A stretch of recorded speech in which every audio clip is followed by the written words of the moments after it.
Haddatsana Ahmad ibni Mani'in, haddatsana Nadr ibni Ismail, rupane Abu Mughirah, an Muhammad ibni Suraqah, an Abdullah ibni Dinarin, an ibni Umar. Qala berkata siapa Ibni Umar. Ibni Umar itu ya tentu anak dari Umar bin Khattab, lebih populer dipanggil Ibni Umar.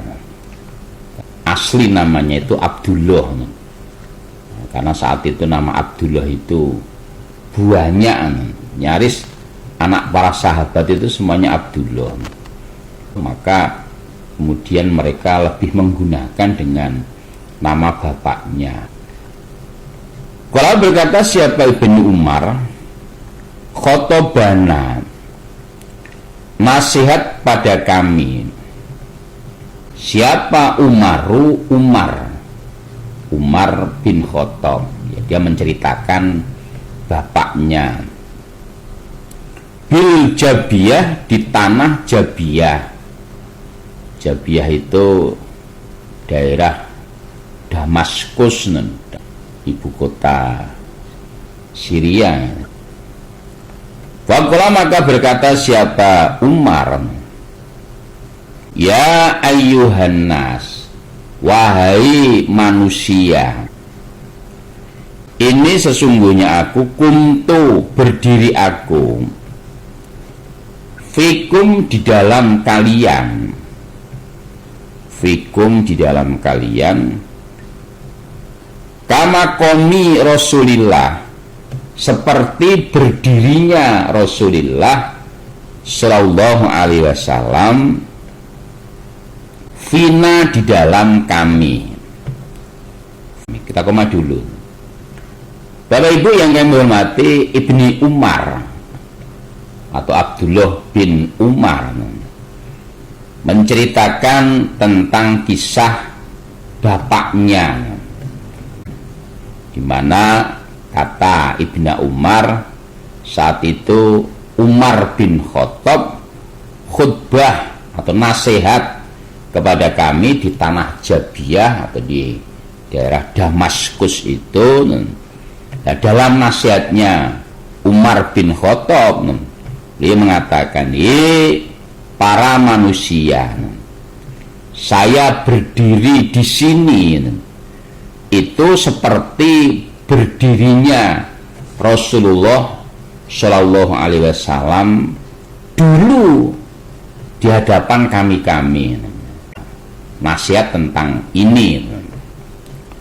Waqala, maka bersabda siapa Nabi, usikum, wasiat aku, kum, pada kalian, bi ashabi, dengan sahabat-sahabatku. Suma, kemudian, aladzina, pada orang-orang, yalunahum, yang mendekati mereka, hum, pada mereka sahabat. Suma, kemudian, aladzina, orang-orang, yalunahum, yang mendekati mereka, hum, pada mereka tabi'in. Koma dulu.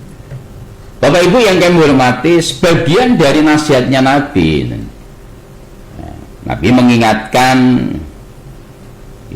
para sahabat, aku wasiat kepada kalian, orang-orang iman, orang-orang Islam, agar kalian menetapi sunnahnya Nabi dan sunnahnya para sahabat. Karena di fase ini para sahabat itu adalah orang-orang yang benar-benar mereka megang teguh tentang kemurnian agama. Setelah itu, supaya mengikuti sunnahnya tabi'in. Kalau sahabat itu adalah orang yang dia hidup sezaman dengan Nabi. Kemudian orang yang nggak ketemu Nabi, namun mereka ketemu dengan para sahabat, disebut dengan tabi'in, pengikut-pengikut para sahabat. Ini agama masih murni. Kemudian agar kalian mengikuti orang yang menjumpai tabi'in, namanya tabi'in, orang yang dia tidak ketemu Nabi, dia tidak ketemu sahabat, namun dia ketemu dengan tabi'in, namanya tabi'in. Ini ada 3 generasi, sahabat, tabi'in, dan tabi'in. Nah, mereka ini adalah orang-orang yang masih menjaga kemurnian agama. Maka ulama-ulama yang tergolong dari sahabat, tabi'in itu adalah ulama salaf, yang mereka benar-benar masih menjaga kemurnian agama, benar-benar niatnya masih tulus, belum tercampur dengan niat-niat keduniawian, kepentingan-kepentingan duniawi. Jadi benar-benar mereka masih ulama yang bersih. 3 generasi ini masih sangat baik. Kita lanjutkan. Suma kemudian yafshu akan tersebar opo al-kadzibu, dusta, kebohongan, hatta sehingga yahlifu, bersumpah, siapa ar-rajulu, orang laki-laki, wala yustahlafa, dan tidak disuruh bersumpah dia, wa yasyhada, dan menyaksikan atau menjadi saksi, siapa asyahidu, seorang saksi, wala yustashhada, dan tidak dimintai persaksian.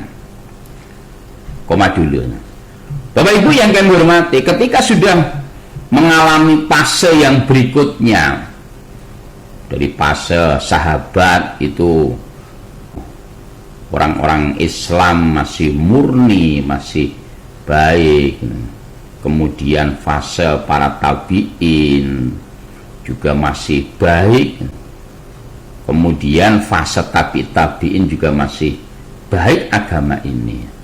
Nah, kalau sudah fase itu, berikutnya adalah tersebarlah kedustaan, banyak beredar kedustaan, termasuk hadis-hadis bohong, hadis-hadis do'ef, hadis-hadis makruh, hadis-hadis yang palsu untuk kepentingan kekuasaan. Sehingga zaman fase itu orang itu sampai bersumpah-sumpah karena banyaknya dusta tadi, biar orang itu yakin, nggak disuruh sumpah itu sumpah-sumpah. Demi Allah, jadi begitu murahnya sumpah itu. Tidak disuruh menjadi saksi terus sanggup, saya saksinya. Padahal kan nggak ada yang menyuruh. Padahal kalau orang itu ngerti kan betapa beratnya jadi saksi. Namun ketika orang sudah menggadaikan kedustaan, kebohongan, ya tadi untuk kepentingan-kepentingan duniawi, kepentingan harta, menjual hadis palsu untuk mencari harta atau mencari kekuasaan, itu di fase setelah tabi'in. Apalagi sekarang. Kita lanjutkan. Allah ingatlah, layak luanna, jangan menyendiri sungguh siapa rojulun orang laki-laki bimroatin dengan perempuan, illa kecuali karena ada salisuhuma, yang ketiga pada keduanya syaitona, setan. Kemudian Nabi mengingatkan, janganlah seorang laki-laki sendiri menyepi dengan seorang perempuan. Karena apa? Kalau terjadi seorang laki-laki berduaan dengan perempuan, ya tentu perempuan yang nggak ada hubungan mahramnya, maka yang menjadi ketiganya adalah setan. Maka kadang-kadang ada terjadinya perzinaan itu kayaknya apa, nggak masuk akal. Ada seorang majikan, istrinya itu cantik, terus berbuat zina dengan ART-nya yang mungkin ya jelek, dekil dan lain-lain. Kok bisa ya? Karena setan yang mempengaruhi.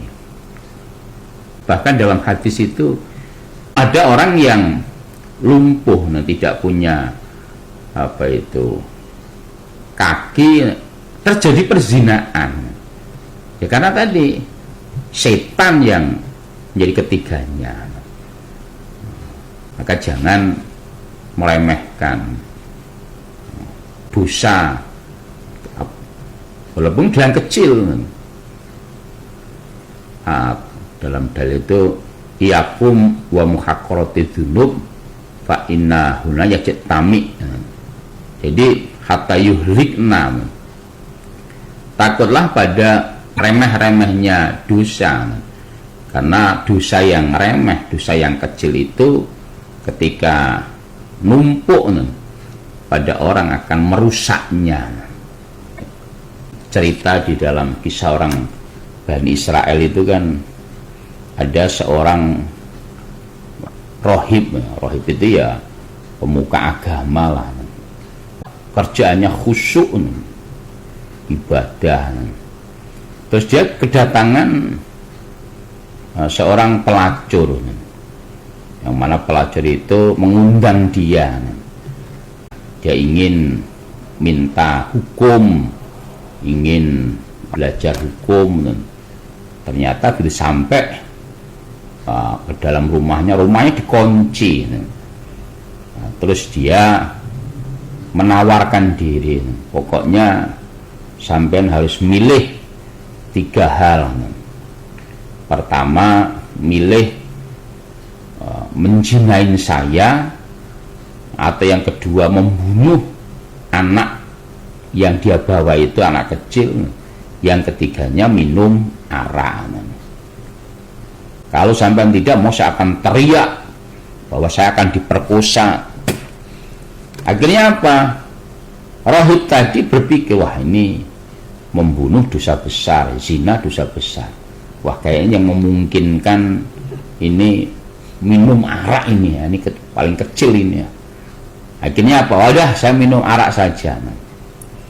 Dan begitu minum arak, kemudian kliyeng mabuk, melihat perempuan yang berpakaian seronok gitu. Akhirnya apa? Dizinai. Udah ada anak kecil, yang jangan jadi saksi ini. Maka kemudian anak itu dibunuh. Akhirnya apa? Karena meremehkan dosa kecil tadi, dosa yang besar akhirnya dikerjakan juga. Maka ya janganlah laki-laki perempuan yang tidak ada hubungan mahram berduaan, karena tentu nanti yang ketiganya adalah setan.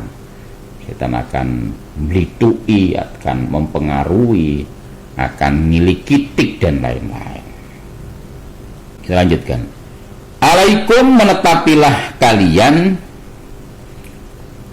bil jamaati, dengan berjamaah.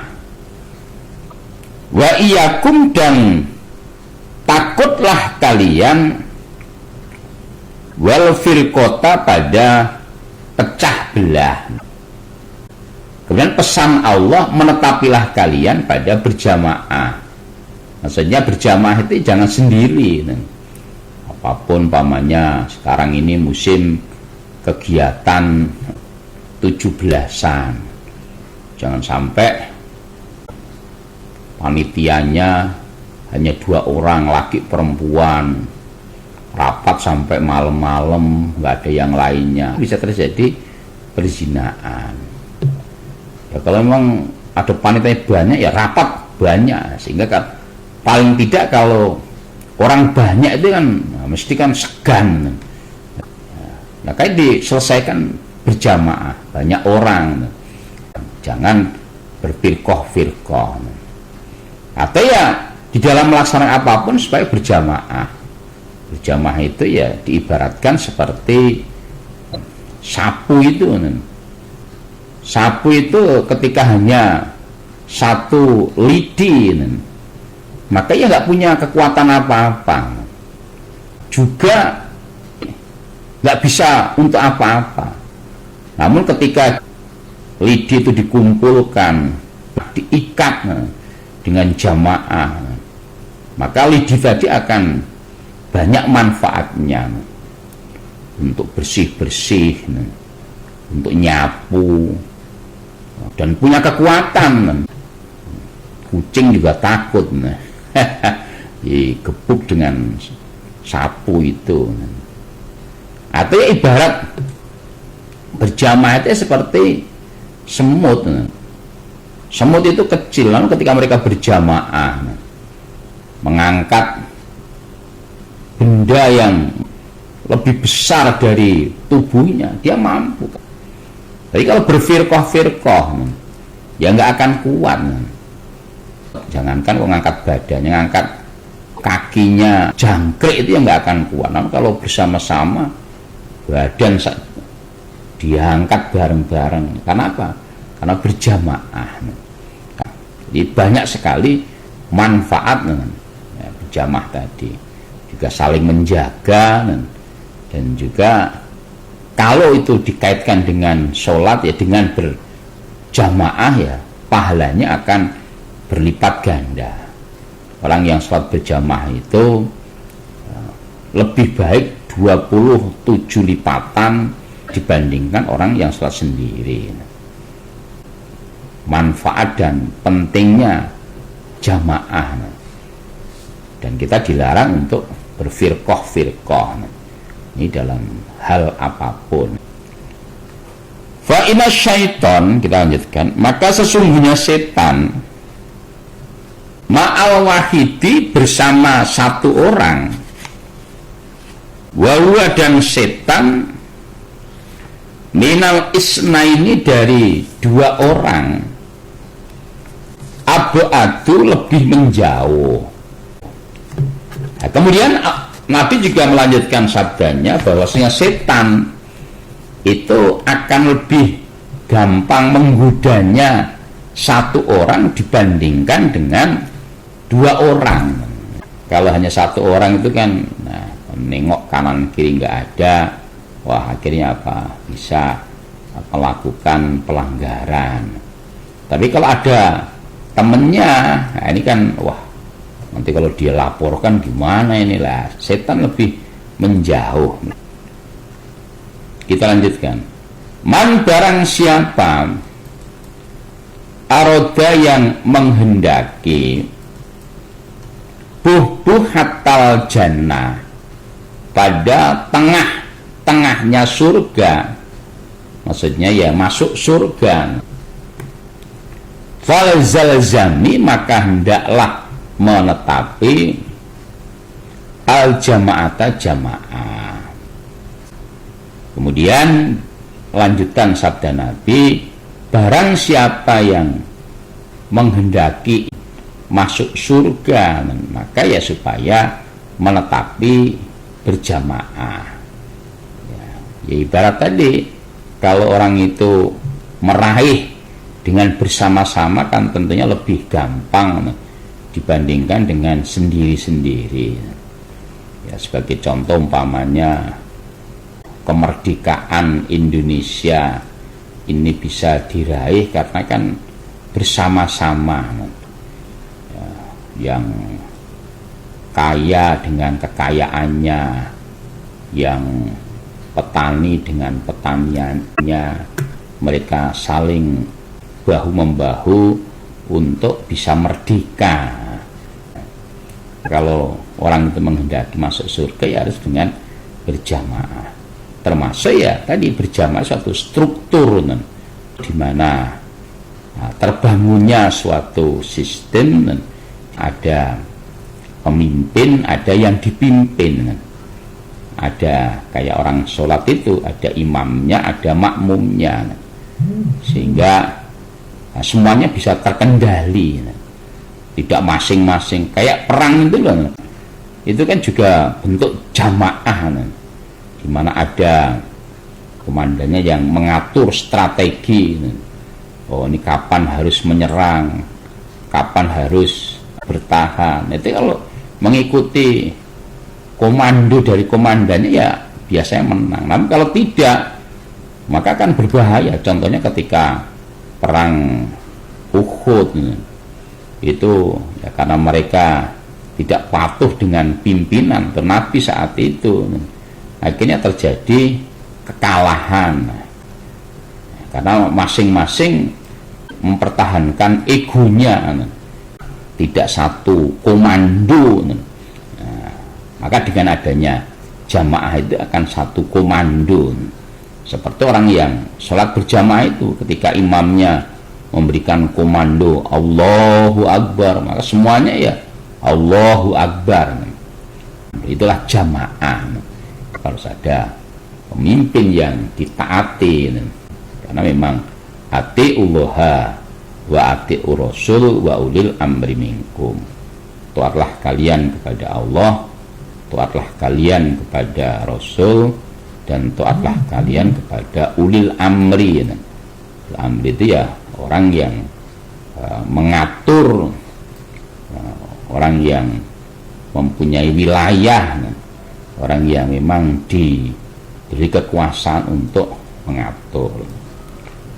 Man barang siapa syarothu yang menyenangkan kepadanya, opo hasanatuhu kebaikannya, wasaathu dan menjelekkan padanya atau menyusahkan padanya, opo sayiatuhu kejelekannya, fadzalika maka demikian itu al mu'minu orang yang beriman. Bapak Ibu yang kami hormati, kemudian lanjutan hadisnya, dimana kalau ada orang itu merasa senang ketika berbuat baik dan merasa susah ketika dia berbuat jelek, maka itu termasuk indikasi atau indikatornya dia orang yang imannya baik. Jadi kalau dia itu ketika berbuat baik kemudian hatinya merasa senang, merasa plong, berarti dia orang iman. Kalau dia berbuat jelek merasa menyesal, kecewa, itu orang iman. Namun sebaliknya, kalau orang iman kok susah diajak berbuat baik, kemudian kalau berbuat jelek malah bangga, lah itu berarti keimanannya dipertanyakan.